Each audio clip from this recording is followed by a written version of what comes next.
Dear students, welcome to you to the new class today. Now we must know some definitions of different things.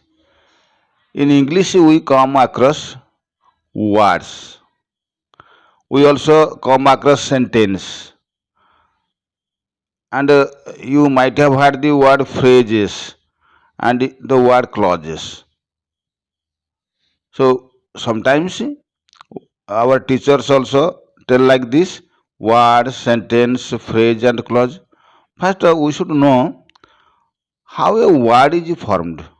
Word. You should remember, word very easy. A single distinct meaningful element of speech or writing used with the others to form a sentence is called a word. It is called a word. So very easily you can mark a word in English. Suppose we will write cow, sentence, watch. You see, like this we can form so many words in English.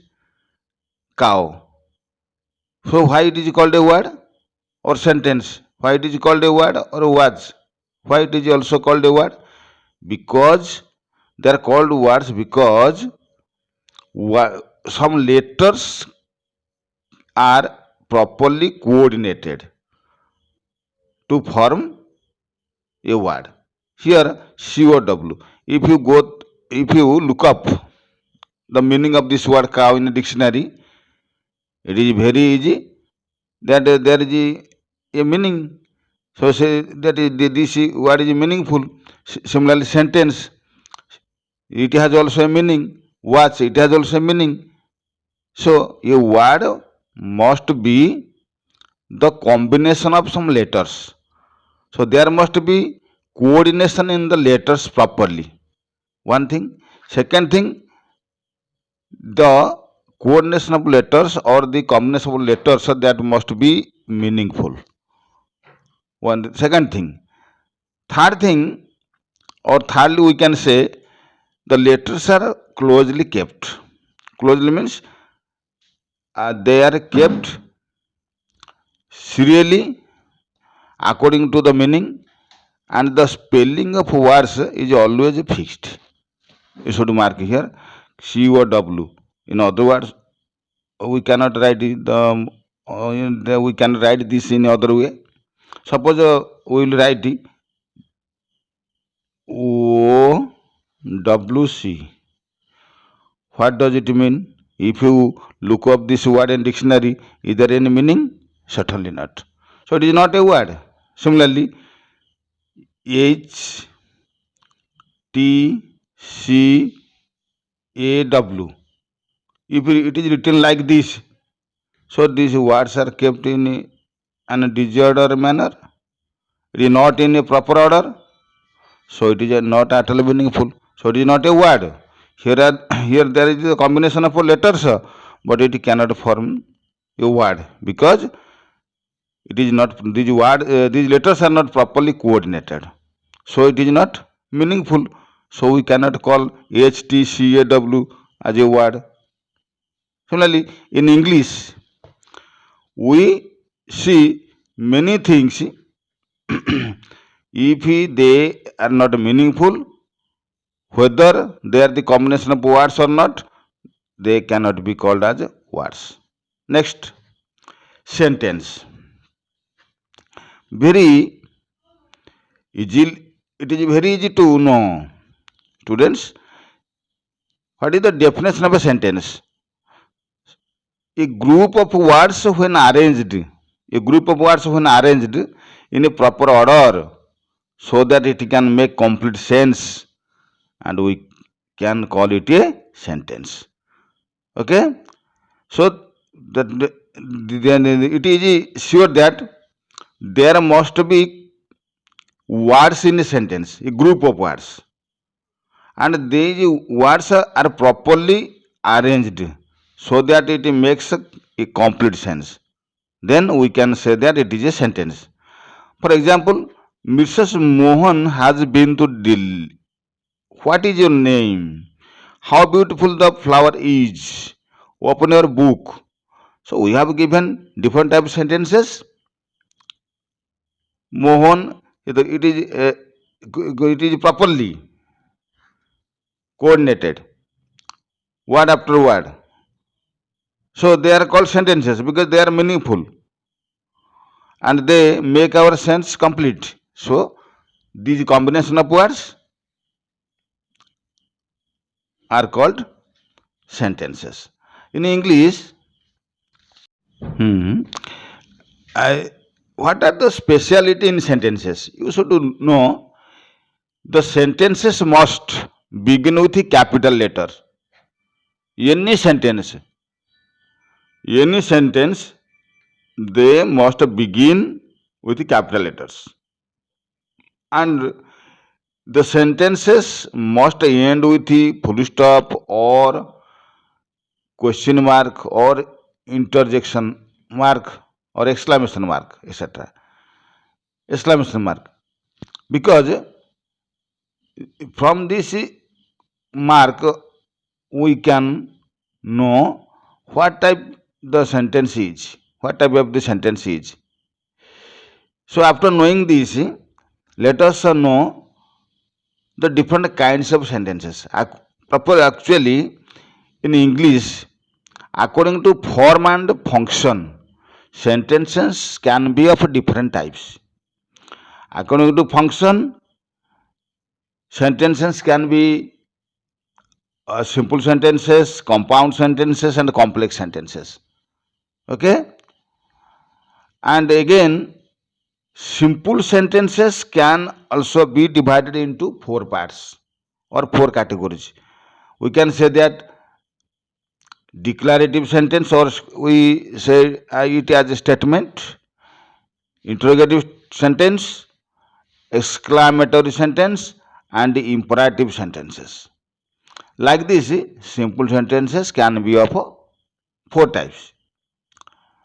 And in the next video, we will know about compound and comprehensions. But before knowing this, let us start another thing, phrase. You know, in our day-to-day life, when we are going through different topics, we also come across phrases. Sometimes students cannot understand what is the difference between a phrase and a word.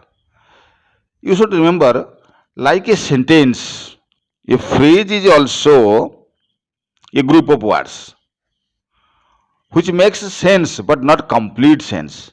You should remember, a phrase is a group of words. It makes sense but not complete sense. And also, cannot have a subject and a predicate. Sometimes there might be verb, but there cannot be subject and predicate both. Okay? For example, in the afternoon. This is a phrase.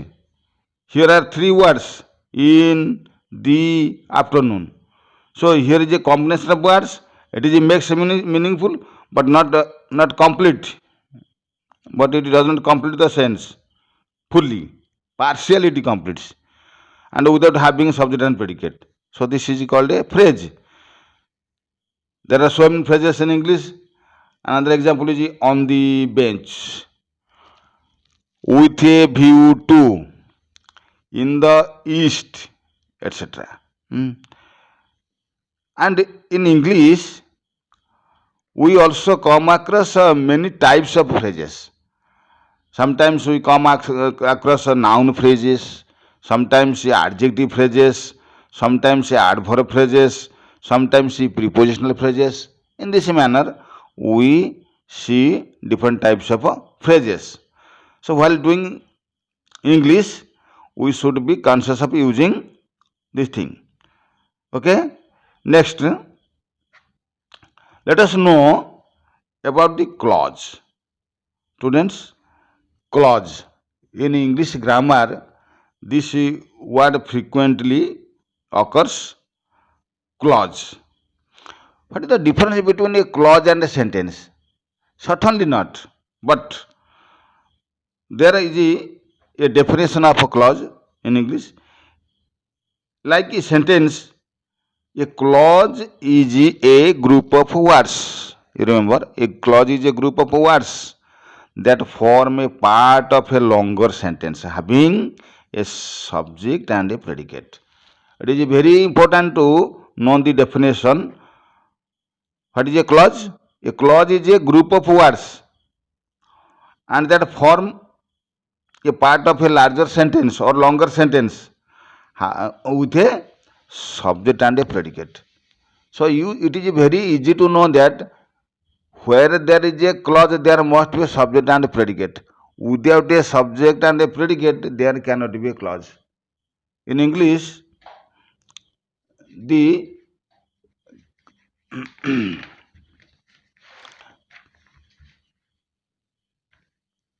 in English we see different sentences, and the sentences can be single clause sentences and sometimes multi clause sentences.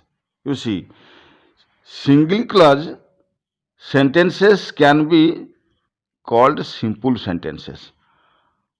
You remember, if there is a subject and a predicate only, it is a simple sentence and it contains only one clause, and we can call this a single clause sentence. Similarly, if in a sentence, in a longer sentence, we come across many or two or more than two sentences, and we call them multi-clause sentences. Multi-clause sentences.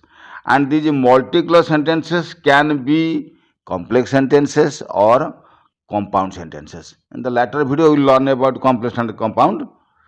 For now, just two examples I am going to cite.